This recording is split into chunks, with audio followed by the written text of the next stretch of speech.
Ağrıkəsici dərmanlarla keçməyən və xüsusi müalicə tələb edən ağrılara neyropatik ağrılar deyilir. Bu ağrılar birbaşa sinir toxumasının zədələnməsi disfunksiyası ilə bağlıdır və mexaniki iltihabi ağrılardan fərqlənirlər.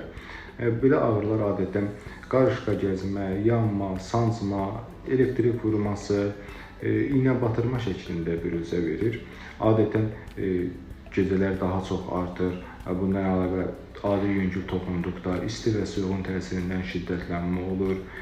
İstirahət vaxtı, həm də hərəkətliliyi vaxtı ağrılar müşahidə olunur.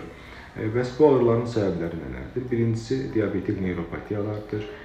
Postherpetik neyropatiyalar, üst sinir nevralgiyası, bel yırtığı, autoimmun xəstəliklər, multiple skleroz başda olmaqla, revmatik xəstəliklər, xroniki alkoqolizi, müxtəlif vitamin çatışmazlığı neyropatik ağrılara səbəb olur. Neyropatik ağrıların müalicəsində bildiyimiz ağrıkəsicilər heç bir effekt vermir. Burada əsasən antikonvulsiyon dərmanlardan, antidepressantlardan istifadə olunur. Bəzən də fizioterapevtik prosedurlara ehtiyac duyulur.